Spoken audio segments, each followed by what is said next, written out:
Hello and welcome to the latest episode of the Total Saints podcast. This is our weekly get-together where we spend the best part of an hour discussing Southampton Football Club. We're live streaming our podcast on Facebook, Twitter, Twitch and YouTube.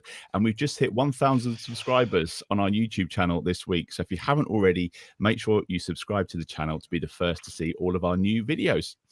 As always, a massive thank you to our TSP patrons who make all of this possible. You can visit patreon.com/Total Saints podcast to find out more about getting involved.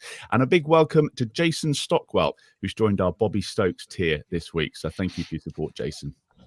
Thanks also to our sponsors this week, Pundit Games. Pundit is a new card-based football trivia game that you can play anywhere. You can play as a group or in a pair. Rounds last around 45 minutes. There's 900 questions to get through across various categories like 90s Premier League, the Three Lions, the World Cup. There's Italian legends, to name just a few.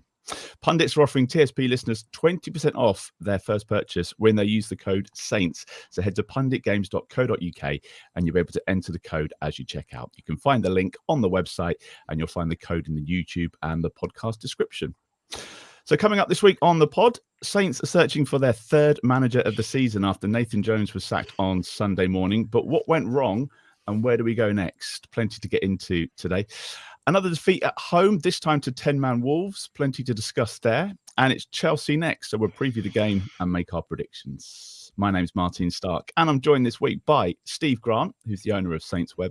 Glen is the writer of the blog League 1-10, and Alfie House is the Southampton reporter for the Southern Daily Echo.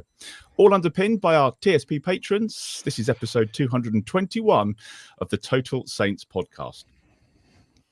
So Saints have sacked manager Nathan Jones after 7 defeats in his 8 Premier League matches. First team coaches Chris Cohen and Alan Sheehan have also left the club, as confirmed in a statement early on Sunday morning. Glen, I think it might have been your diary of Nathan Jones that perhaps was the final nail in the coffin this week. But no surprise this morning to see that statement.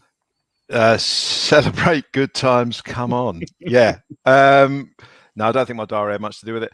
However, yeah, it was absolutely inevitable. You are always slightly worried that it's not going to happen, but there was no way he could survive that. I suspect it had already been decided after Brentford, to be perfectly honest, and yesterday wouldn't have made the slightest difference. But you know, you think we can't go any lower, and we find a way to dig down into a new layer of sludge altogether and lose to 10 men. You know, the fact that it was Mario Lemina got sent off as well, which was another thing that made it a totally surreal day. But no, he absolutely had to go. We've all known he's had to go for a long time. Well, relatively a long time. You know, like I say, before we won those 3 games, I'd have got rid of him after the Nottingham Forest game, without a doubt. And I think Steve said he would have got rid of him at half time in that game, which is a little bit harsh perhaps, but no, there was no redeeming features. And when you're like that as a character, you are totally relying on your team winning, and you know, to keep people at least relatively happy. And there was none of that. The results alone were enough to get rid of him, and that's before you get into the embarrassment he caused on a daily basis every time he opened his mouth. And you know, it's a classic indication that, you know, the Premier League is such a big deal. You know, my criticism of Sport Republic is that they said the Championship was a comparable league, and it just isn't, because if he'd said all these stupid things when he was manager of Luton, it wouldn't have been national news. It wouldn't have been on Match of the Day, 5 Live.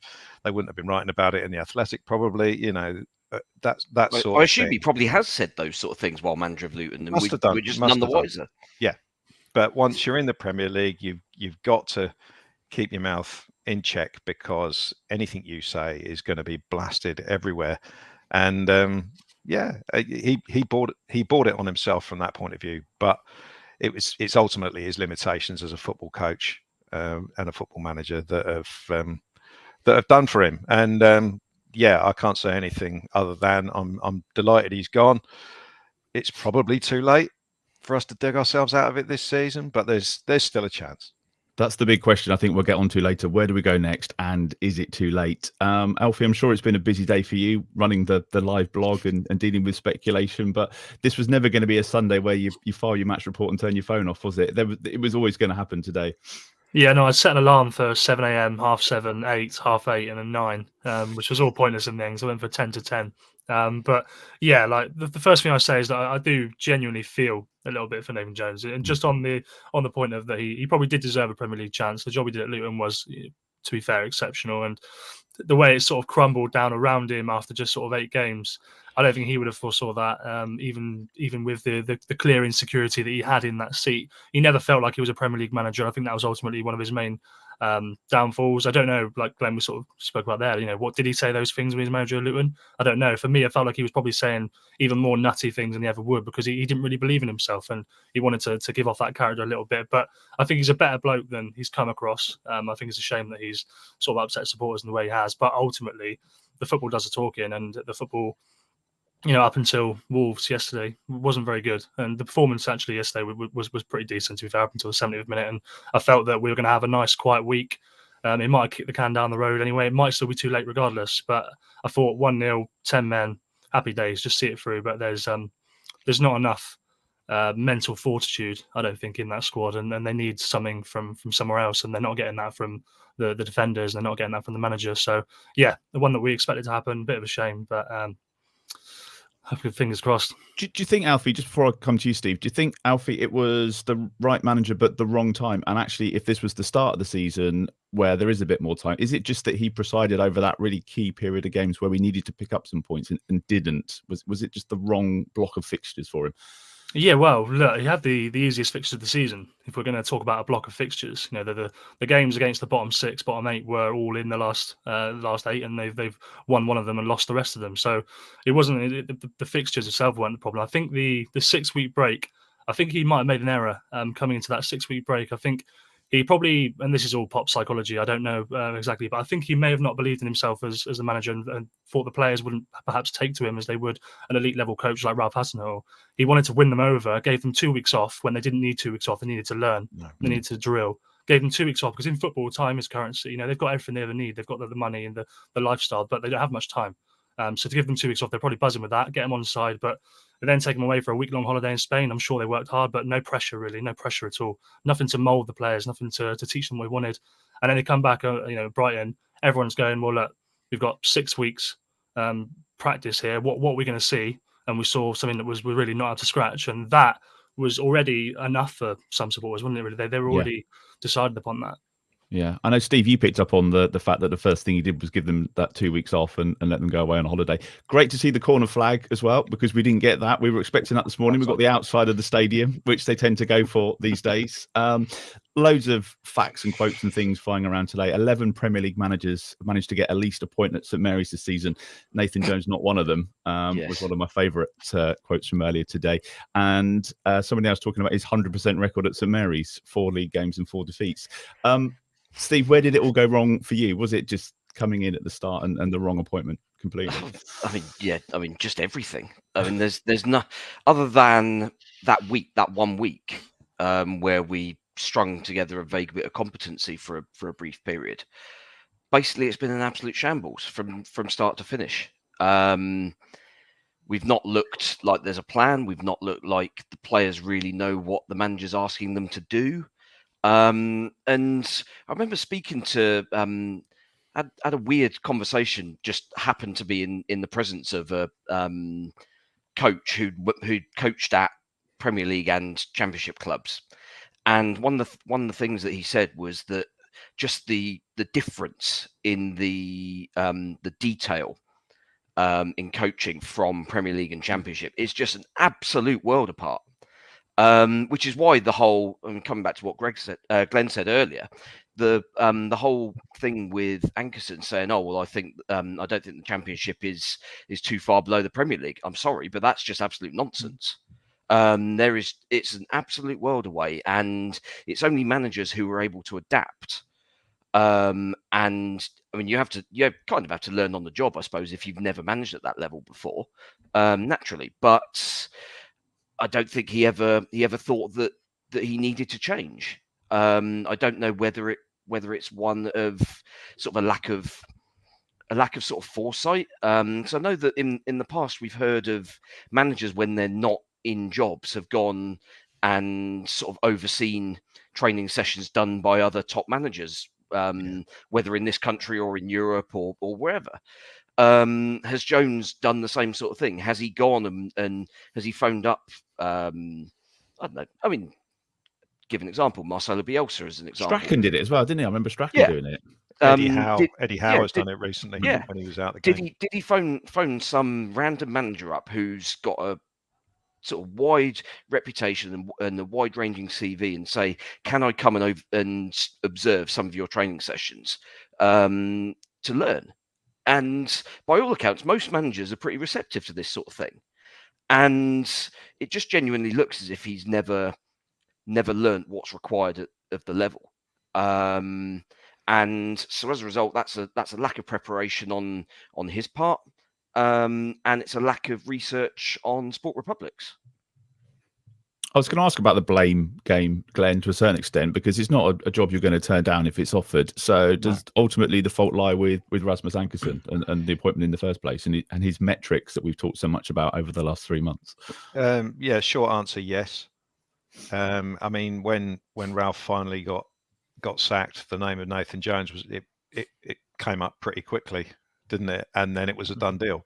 So they'd obviously been looking at him for a while. So it does suggest there was some level of due diligence done, but clearly not enough, or they just over trusted the spreadsheets and didn't really consider the levels argument that we're talking about. I mean, that was do you remember the Paul Doswell interview? He was right, wasn't he? Ultimately, the most interesting part of that I thought was him talking about that mic'd up training session that the club put on social media, saying that it was incredibly basic.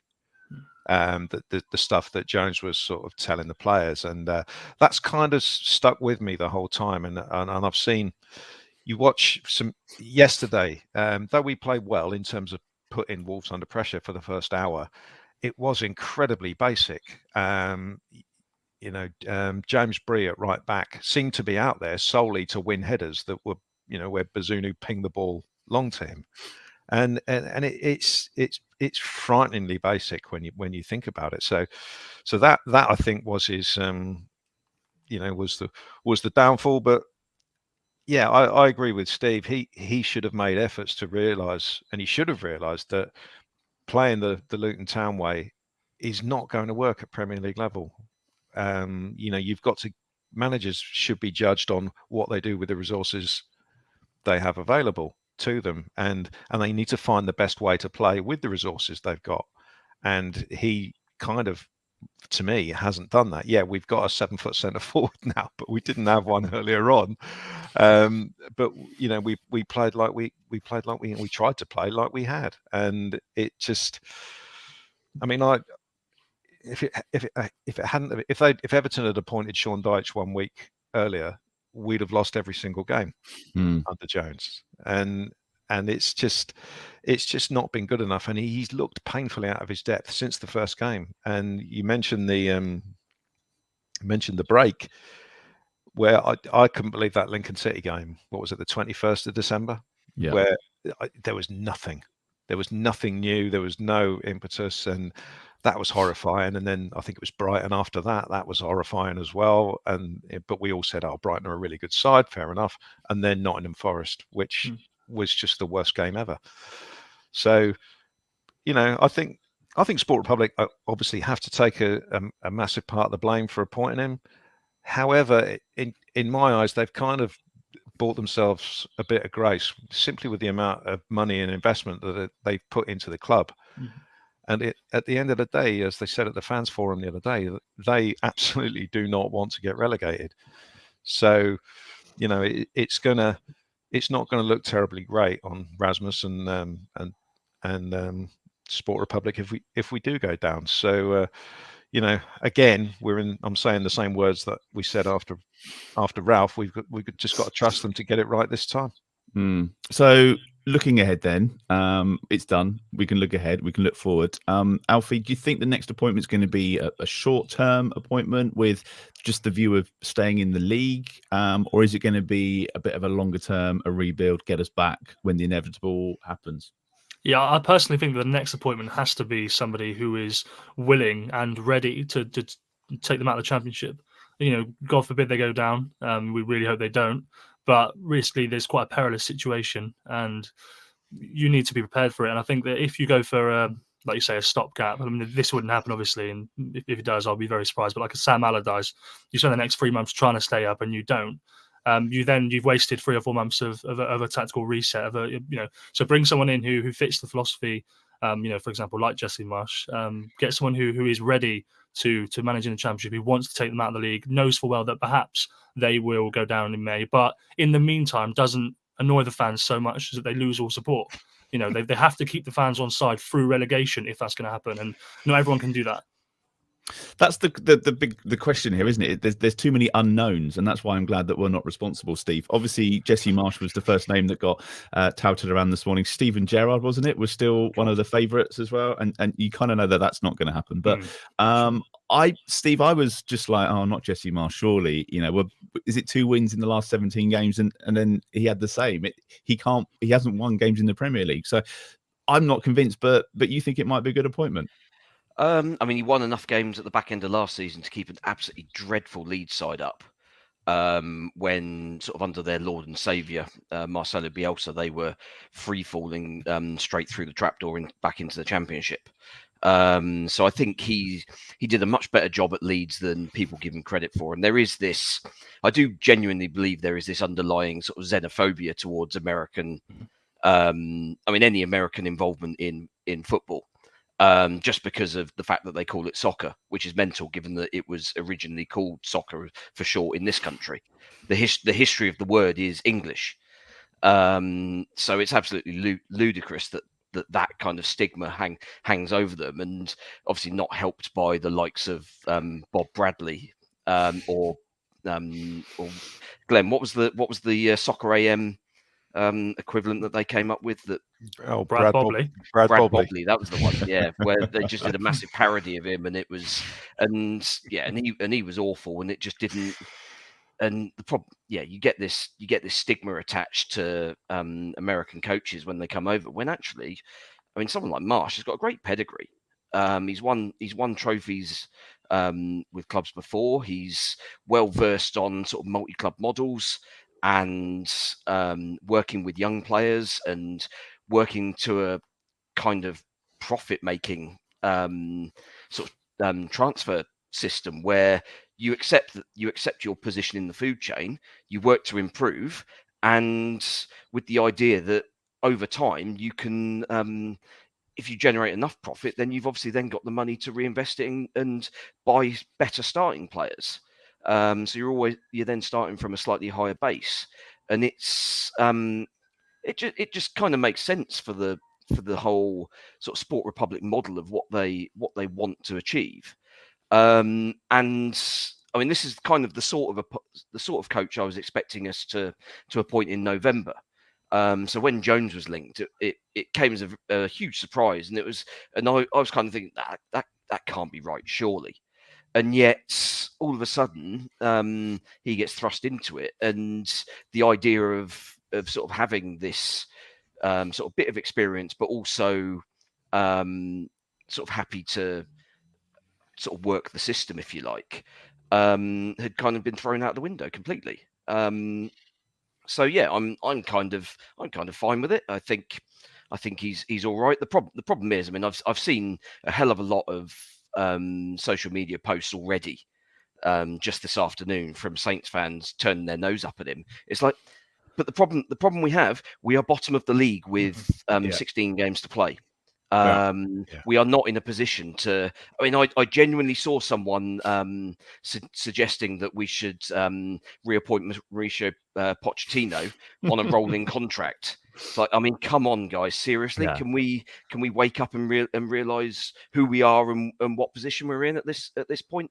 And that's it's absolutely ludicrous. It's a really good point, Glenn, as well, because Leeds are a week ahead of us in their search for a new manager, and it seems that on the face of it, they're struggling. They've had a couple of people turn down, if rumours are true, turn down the offers of the job there. So Yeah, it's going to be a tough one to get someone in. it is. I was saying before the show. I mean, I thought Jesse Marsh was being linked with the national team job in America simply because I think their manager's on the way out and they've got a home World Cup coming up in 4 months, so they want someone to oversee that. So it's not beyond the realms of possibility that he'll be more interested in that job. But there's always the argument about manager. I don't know how old Marsh is, whether he'd be of an age where he'd want. It tends to be older people that take national managers' jobs. So whether he'd be interested in stepping out of the day-to-day management or not, I don't know. But yeah, I kind of agree with what Steve said. He's available. Whether he'd want to jump back in straight away, bearing in mind his first game would be away at Leeds, because it kind of writes itself, doesn't it? He's not doing this Chelsea one. Hello, narrative fans. Alfie's got the headlines ready to go. Yeah, so it's not beyond the realms of possibility that they'll go for someone like him. But it will be difficult, and people like Pochettino or Thomas Tuchel, it's just like whatever. I'd rather someone like Jesse Marsh than Lampard or Gerrard, who are going to be the other names that are going to come up in the next sort of week or so. But are we expecting then, Glenn, whoever it is not going to be this person that's going to come in and unite the fans, as it were? Because, as Steve mentioned, the social media posts, I'm just looking at some of the comments we've had already. Some saying, actually, Jesse Marsh would be great. Others probably 50-50 at the moment, saying, not sure. The one caveat I have about Jesse Marsh is not a football one. It's if I've got a mate who's a Leeds fan, and I sort of pinged him a message just before this because I knew we'd be talking about it. And the general feeling is that he talked rubbish after games. Yeah. Sound familiar? And he, when you're not getting results, if you come out with stuff that that is basically a bit off the wall, then that's a bit of a problem. So that was that's just one Leeds fan. I don't really know what the general feeling was sort of like towards him from that point of view. But I do think our fan base, we did get let down basically with the manager that we appointed last time. We had 4 years of relative stability under Ralph, but a lot of people were screaming for him to go for the last year and a half of that. So we have to get real. And Jesse Marsh has got some Premier League experience. He's got some top league experience in Germany. So I don't think it would be the worst thing in the world. And if we could mess around with a time machine and have appointed him when we appointed Nathan Jones, we wouldn't be in the mess we're in now. Who do you think is going to be leading on this, Alfie? If Jones was a Rasmus appointment, do you think the next one will be more of a Martin Semmens call? And I know that in Jacob's piece today, he was saying that Jesse Marsh had been highlighted by the club, or they picked up on him before the Sport Republic takeover. So is it going to be more of a team effort, do you think, on this? Or is that how they did Nathan Jones anyway? Well, I'm not exactly 100% privy to everything that goes on in the boardroom, but the impression that everybody gets, even from the fans forum and sort of speaking to the guys afterwards, is very much that Rasmus Ankersen led on that one and is leading on the general day-to-day things with Henrik Kraft. So he said it in the fans forum that it's it's never a one-man show, and I'm sure that's correct in a way, but I would imagine that the normal service will resume in that sense. I don't think Martin Semmens is necessarily going to be saying, well, you bugger the last one, so I'm going to have a go. I don't think that's how it works. But what I will say about Jesse Marsh is that I think it does actually suit the personnel and the players. He wants to play this 4-2-3-1, which is a 4-2-2 hybrid, but it's the number 10 that play the central number 10 that plays as a forward as well. So whether that's James Ward-Prowse, who had been playing as a striker effectively under Nathan Jones. You've got Sulemana, and the thing about his wingers, they're very narrow as well. And Sulemana played just off Paul Anuaku on the weekend, and so they've got the personnel there. The only one that might struggle is Samuel Edozie or Musa Ginepa. There's no real natural role in the team for those sorts of wingers. But I think that the way it's set up right now, it doesn't look too bad. And obviously, my colleague at the Daily Echo is American, and he says that the American journalist, the feeling is that he doesn't want the national team job for the reasons that Glen has said. So it'll be interesting to see if that is true. Keep an eye on that. Steve, the other option, just before we move on, Ruben Sellers has been put in charge for what we think may be the Chelsea game, certainly to prepare the team for the Chelsea game. Seems to be highly regarded among players. Any sense in giving him the gig till the end of the season and see where we are? I mean, the problem is that he's got no managerial experience, as far as I'm aware. Only coaching experience, and the two are kind of very different roles, I think. And it's one of those where how do Sport Republic kind of view our situation? Do they view it as a lost cause? Like many of the fan base do seem to be kind of saying, well, it's a complete write off. We might as well kind of not worry about what happens for the rest of the season. But actually, I mean, you look at the league table with 4 points. From 17th place. Goal difference is worse, so effectively 5 points to make up in 16 games. Now, the run-in isn't easy by any stretch of the imagination, but I mean, you see weird results all the time. And to be honest, it probably only needs just a little bit more organisation and a slight improvement in performance, literally fractions. And all of a sudden, we'll start getting results, and then the confidence builds. All of a sudden, you get a couple of 2 or 3 performances under your belt, even if you don't necessarily get the results. As long as there's signs that the players are working out what they need to be doing, then all of a sudden, everyone can get behind it, and you never know. Well, we've got someone coming on in a minute who was at that fans forum just to talk about that. So we'll get their view on that in just a moment. There was a defining afternoon at St Mary's yesterday, really. Wolves came from a goal down with a man down, and we lost 2-1 despite taking the lead.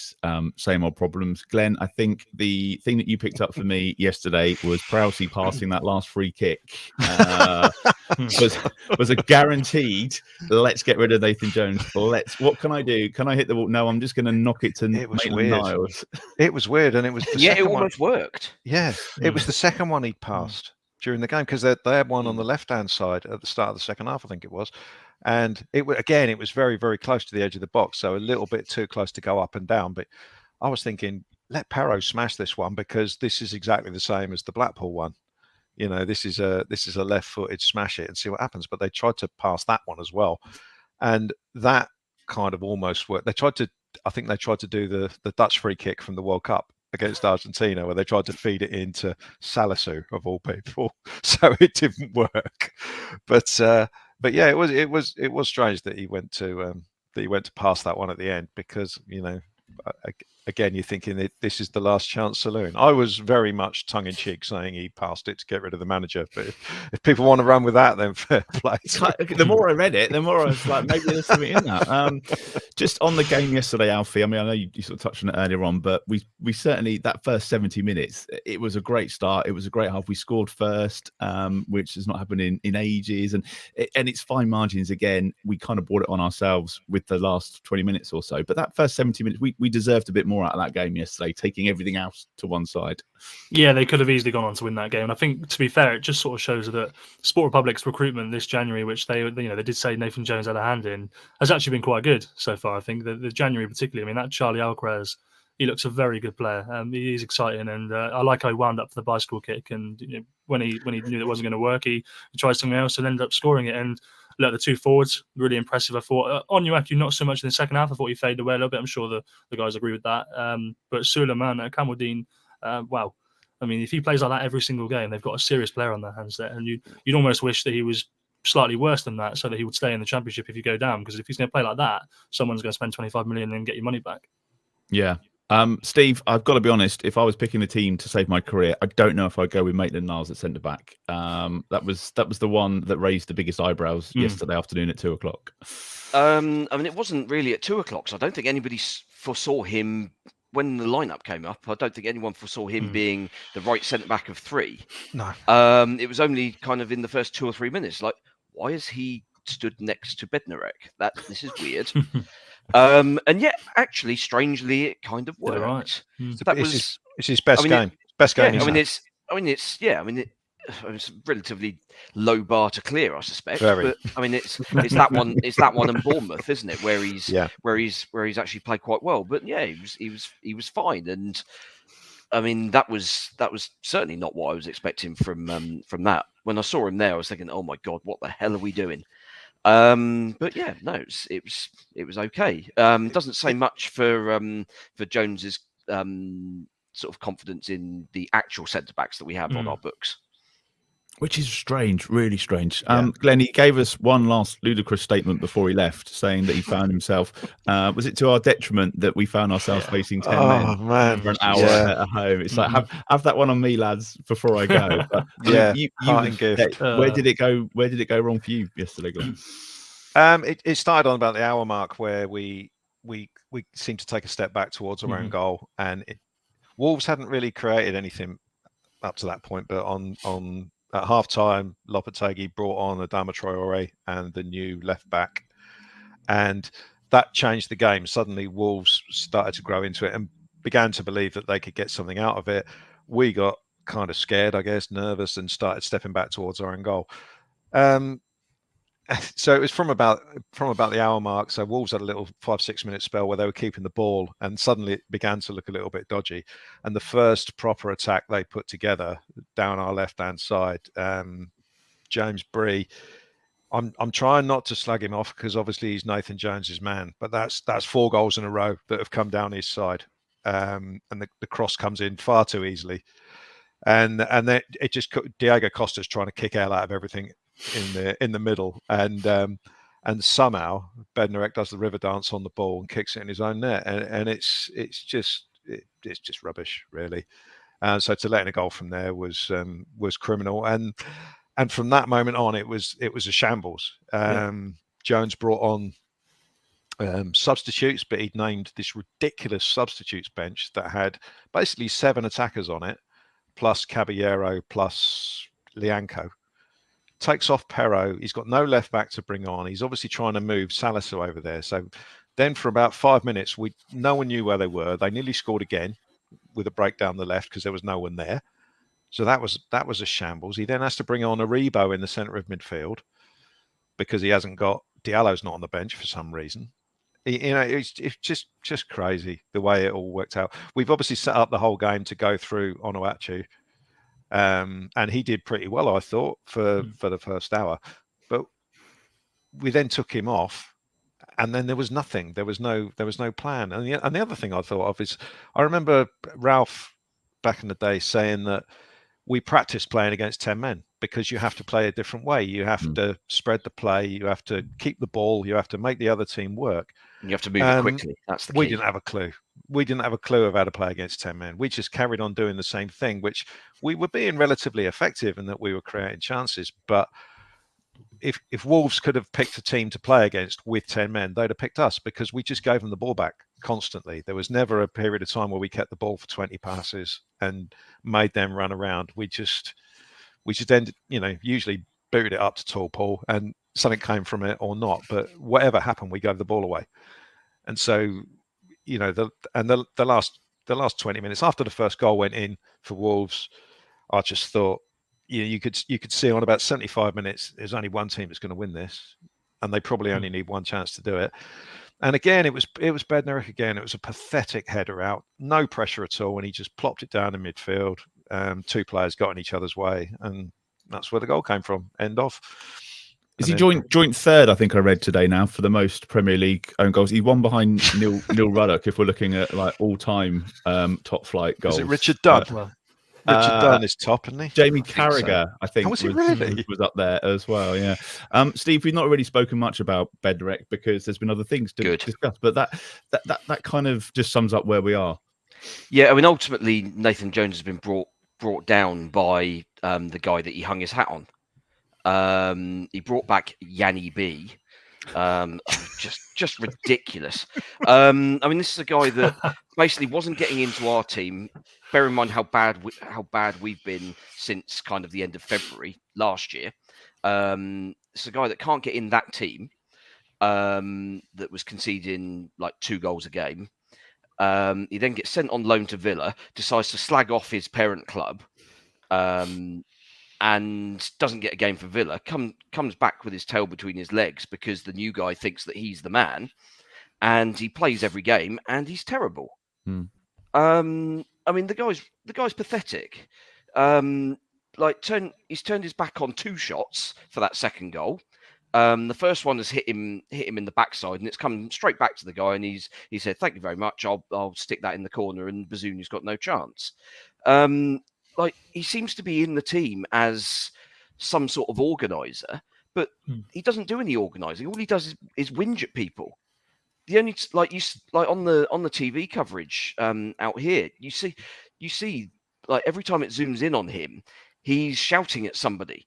It's very clearly not an Not encouragement instructions. shout. Yeah, No, yeah. It's why have you not done that? Why am I dealing with this person? It's like, I mean, that's your job. You're a defender. Deal with what's in front of you. And yeah, Jones has brought him in at the expense of players that a lot of people think are better and a better pedigree. Chaleta Sarr is not perfect.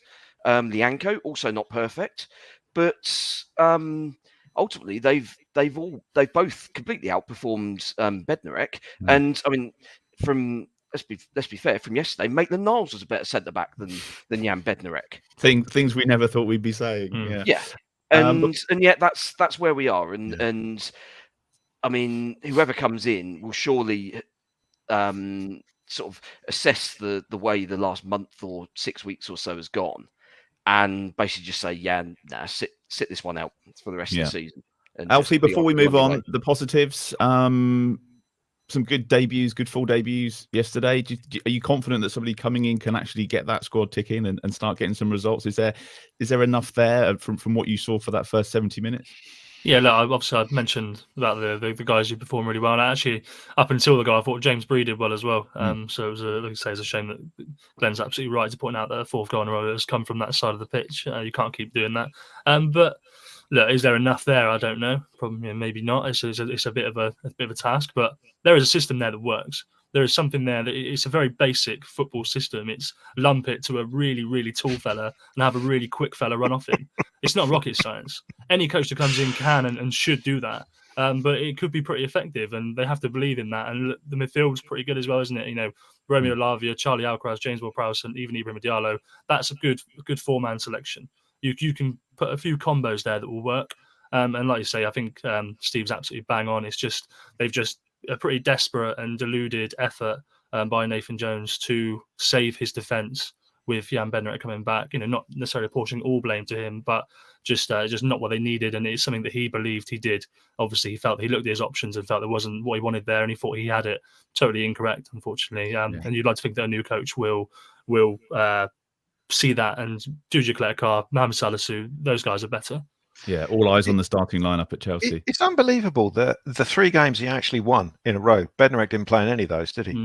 And then he comes back in, and you know, Who knew? It's not totally his fault, but suddenly, it's bizarre. The more you think about it, the more bizarre it is. He's the Captain Chaos of central defenders. That's the problem. Things seem to happen around him, whether it's his fault or not. It's just always around him. Jenny B. Captain Chaos sounds like a kid's cartoon. I'm going to start not one I'd read personally. I'm going to start writing the books. We'll get on to previewing the Chelsea game in just a moment. I want to chat about the fans forum. Ed is one of our patrons. He's in our Mick Shannon tier, and Ed was there on Tuesday night evening. Ed, thanks for joining us. Hi, how you doing? Yeah, all right. So Nathan Jones stuff aside, how did it go on Tuesday? What was the mood like in the room at the forum, and did you leave there feeling a bit more confident than when you went in? I don't know. I think the evening started with everybody really not knowing how it was going to go at all, because everyone arrived. There was general milling around, and then all these gentlemen walked in the room. It was all very professionally set up. And I think everyone thought that it might be contrived. There may be, questions that would have already been put to the group, and they would answer those in a orderly fashion. But actually, they did go to the floor and they did ask questions. I do wonder whether or not the questions were pointed at certain people on purpose. I think I've been listening to you guys talking about Bednarek in the last 15 minutes, and I asked the question, what's the guy even doing in the building, let alone on the pitch after what he said about our football club, and it's embarrassing, and I think they answered the questions. I think I'm not sure how much I trust Rasmus after that performance the other night. I like the others. I think Steele, Semmons, Kraft, they come across well. I think they generally mean well for the club, but I worry about Rasmus and how he is like a bit of Teflon. Won't answer the question, won't take the responsibility for employing Jones in the first place, and he is a real deflector. And someone ultimately has to take responsibility for what has been a 3-month cock up, frankly, and it is embarrassing. It's embarrassing for all of us as Southampton Football Club fans. And we have to go to work on a Monday. We have to have the mick taken out of us on a consistent basis. Well, that kind of comes with the job of being a Saints fan sometimes. But this last 3 months is just embarrassing. And I think you tried to say that. I think they listened. And it was an interesting evening. It was well worthwhile for sure. And did you hang around and chat to them afterwards? Because I saw a few pictures that actually, once it finished, they did at least hang around and they did chat to a few people, and they seemed to engage quite positively with those that were there. I'll be honest with you, I didn't hang around because there was a mass scramble to get to these guys and have a conversation. Yeah. I think those that really, there's other people who are heavily into social media who they call themselves the younger Saints supporters, and they were at the front of the queue. They were there, and I find it amazing that these people can stand up and say what they do, and then the minute that the forum's over, they're up there, getting in amongst what I would call the people who are running the club and having a drink with them. I don't understand how you can say what you say and then you behave that way. That wasn't for me. That's not what I am. I said my bit and I left. Well, there are positives to take away, though, Ed, from the night. Obviously, Yes, results will determine, of course, the mood and what we take from most things. But were there signs of encouragement? And I know there was some stuff around if we get relegated and the investment, for example. I think that they are heavily invested in the club. I think they've shown that in the last 6 months or so, and maybe longer. They bought the club. I think they bought some good players. I think they just didn't have someone who could run it, but no, I think they are invested. I think they're here for the long term. I generally think they care about the club. I really believe that. I do. 90% of them, I would say. So I think they're in it for the long run. I think that if the ultimate happens and we go down, and we are in a very, very difficult position, I think they'll support the club, and I think that they'll do their best to get us back up. But that's no easy task, as we all know. The mighty fall, and they can fall very quickly.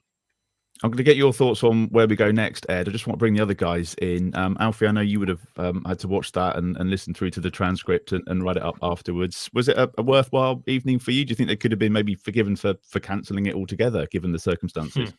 I don't think they'd have been forgiven for cancelling it, that's for sure. It would have been a riot if they'd done. When I was on my way to St Mary's, I found a little sign that was Jones out, left in the tunnel, coming over towards the Kingsland stand. So the mood was obviously quite clear, and they wouldn't have got away with not doing it. I listened back to all of it. I thought it was pretty fair. I enjoyed it. I thought it took about 45 minutes for Henrik to get in, but when he did, I enjoyed what he had to say. They do seem honest, and I understand what Ed was saying.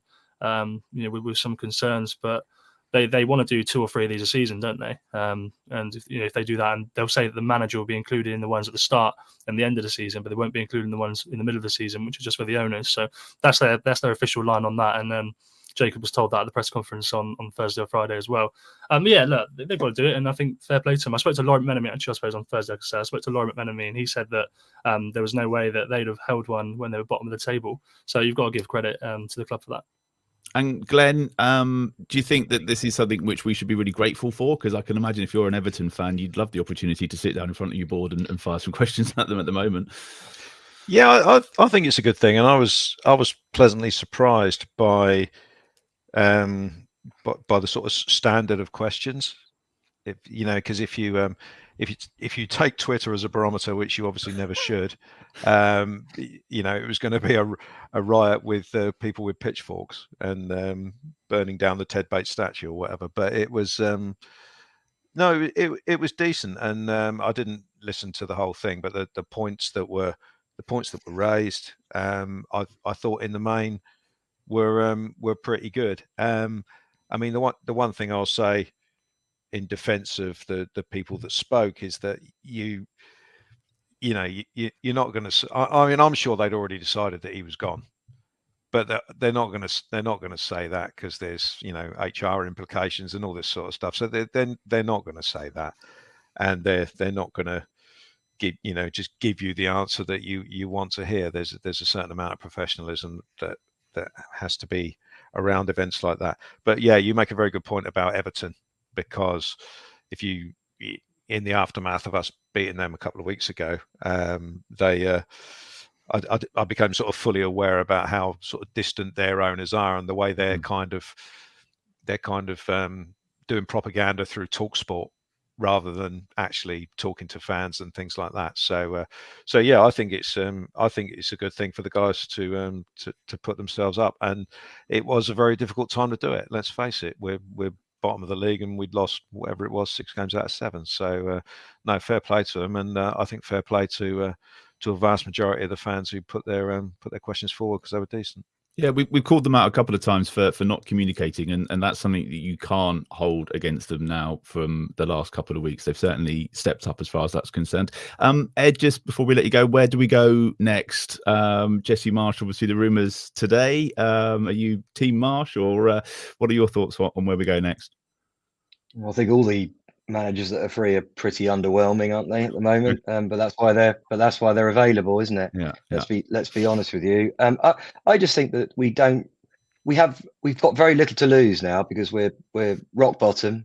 We have, if you look at the teams around you, you've got Bournemouth, you've got Everton, you've got Leeds, you've got Forest. None of those have got better squads than we have, in my opinion, on a man-by-man basis. But Everton are now being managed by someone who can organise a team, can set up a team to play a certain way, and we need to find that person that can unlock this team and get the best out of it for the next 16 games. And there's still plenty of points to play for, and I think we do have the personnel who can get us out of it. But ultimately, we're the person who takes control and takes charge that gives us that chance. Yeah, well, thanks for coming on tonight, Ed. That's a really vital insight, a really valuable insight into the fans forum and what happened there. And it's good to get your views on where we go next. So hopefully next time we get you back on, it'll be discussing staying in the league and getting some goals. So we'll let you go. But thanks for joining us, Ed. Cheers. Thanks. Take care. Cheers. Bye. Bye. So it's Chelsea next in the league. Steve, I'm going to come to you first on this one. Is it a free hit for whoever may be in charge, be that Sellers or a new coach, or is this a genuine chance to pick up some points, do you think, the way they're faltering a bit at the moment? They're a funny side, aren't they? They've looked. I mean, I thought Saturday against West Ham, first 20 minutes, I was thinking, oh God, this is a proper attack that Potter's suddenly stumbled upon now. João Felix seems to have made a big difference. Obviously, got himself sent off on his debut against Fulham, but actually at that point, at the point of his red card, he was probably man of the match. Such was the way it was going for Potter, and everything just kind of falling apart at the seams. But Chelsea, let's be honest, they've got an absolutely ridiculous squad of riches available to them, and they should be doing a lot better than they are. And I think ultimately Potter will get there. But we know that Chelsea is a team that the manager doesn't get afforded time very often. I know they've had a change of ownership, but I think realistically, once the mood turns at Stamford Bridge, you're on a bit of a hiding to nothing.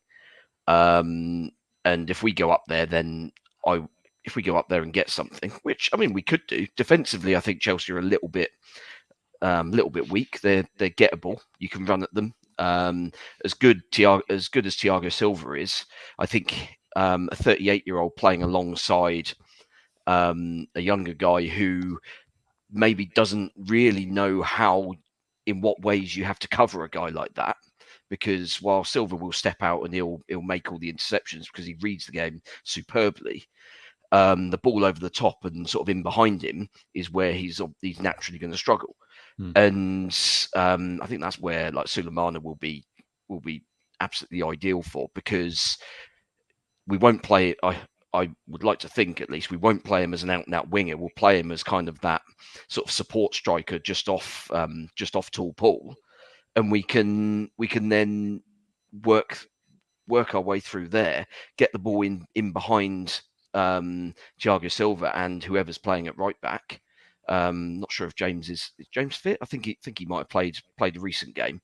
So yeah, I mean, there's gaps there to exploit, but you've obviously got to keep the door firmly bolted at the other end. And at the end of the day, the reason why we are bottom of the league is basically because we've not been able to do that in games.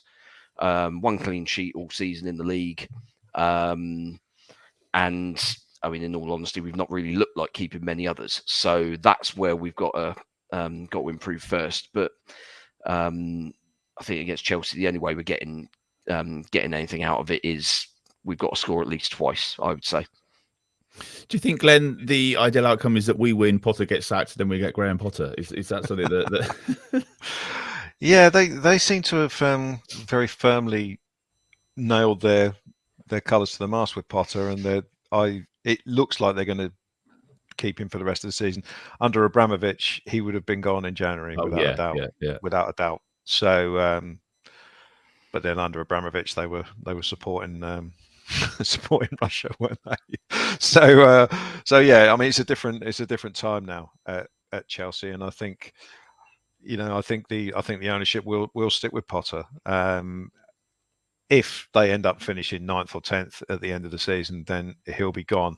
But it's whilst I'd like Graham Potter as our manager, I don't think that the timing is going to fall into place this time. Not quite, yeah. Might happen in the future, but it's not going to happen this time.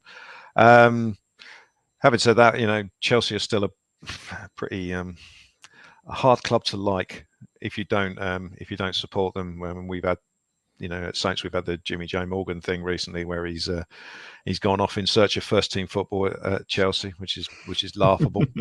And there was a bit of momentum building about Chelsea's the way they played the FFP system with giving players contracts until they're 48. 10-year contracts, yeah. Yeah, and amortization is a word that everyone's become familiar with, but suddenly that story got blown off the back pages by the Manchester City financial thing. So, nothing ever seems terribly ethical about the way Chelsea do things, but they are what they are. It's 11 players on the pitch. They cost a stupid amount of money. I mean, I don't know how good this Mykhailo Mudryk is. They've paid 90 million for him or whatever it is. I don't really know how good he is. So it will be interesting. They will undoubtedly have individual players who can do fantastic things. So we have to play well as a unit. I hope that we go with a back four and, just try and drill that back four this week, right and a left back and 2 centre backs, one left footed, one right footed. That'd be great. Get them all really, really drilled this week to play, and hopefully we can cause Chelsea some problems at the other end of the pitch. Do you think the starting lineup, Alfie, is going to tell us more about Nathan Jones, perhaps? Players coming back in, formation changes, playing better players in better positions. Do you think it'll be quite telling when we get that team sheet on Saturday? It will definitely be an eye-opener if Duya Kaleta is still not in the team. That's for sure. I think there'll be a lot of questions then. I mean, okay, maybe there is something then. But look, it's very similar, isn't it, to the sort of Liverpool one where Nathan Jones actually did take the game after sort of one day of training with the team. They've got this week now, and Ruben Sellers will potentially take it, and maybe he'll stake a claim for taking the rest of the season. We'll see. I think Glen hit the nail on the head. It's 11 players, and they're all very expensive, and they're all quite good. You just have to see what happens, don't you? I think Chelsea's quite a good away day, though, isn't it, for the supporters? It certainly is for us in the media. So I think it'll be a good atmosphere. And look, you can't ask for much, can you? But at this point, you take a point, and you'll be very happy with that. Well, the crowd is certainly going to be behind the team because there's not going to be any distractions at the weekend, which is good. Chaps, I'm going to ask you for some predictions before we finish. Glenn, you've leapt ahead of Alfie at the moment, 17 points. So, Glenn, I'm going to come to you first for the honour of predicting the Chelsea score. Oh, man. That's next to it always goes so well till we get to this. It's next to impossible, isn't it? I'm seeing 3-1s, I'm seeing 2-0s, I'm seeing 4-0s in the comments. Let's be logical about it and say a better performance, but a 2-1 defeat. Oh, that's exactly. Alfie, you going to go the same, or do you want to? No, I'll go 1-0 if Glenn's going for that. I'll go 1-0 to Chelsea. 1-0. Yeah. All right. And Steve, how do you see this one playing out? Yeah, an annoying narrow defeat, I think. But I think we'll get goals. Okay. Their defense is pretty ropey. 3-2. 3-2 defeat. Right, making a note of those. Big shout before we finish for the women's team, by the way. Another win today. Katie Wilkinson scored the winner as the Saints women's team won 1-0 at Sunderland. So fair play to them. Thank you, guys. Thank you for joining us. Thank you for watching. Don't forget you can follow Total Saints Podcast on Facebook and Twitter. It's at Total Saints Pod. The website is totalsaints.co.uk. There's a link to the online shop on there as well. We're also on Patreon, and that's where you can support the podcast with a monthly contribution. It's patreon.com/Total Saints Podcast. 4 different tiers ranging from £5 to £20 per month. And a special shout out tonight to Mike Binks, who's just joined the Bobby Stokes tier whilst we've been live this evening. So thanks for your support, Mike. Much appreciated. Each of our tiers comes with different perks, including weekly shout outs for those patrons in the Francis Benali and the Mick Shannon tier. So thanks as always to Dave Melton, Mark Atkins, and Matt Hall in the Franny Benali tier, and also to Colt Baker, Dave Ernsberger, Ed Bizzey, who we spoke to earlier, Nick Higston, Phil Cook, Matt Rose, and Nick Reed in the Mick Shannon tier. Cheers, Steve. Thank you, Glenn. Cheers, Alfie. Thank you very much for listening. Thank you for watching, and we'll see you again next week.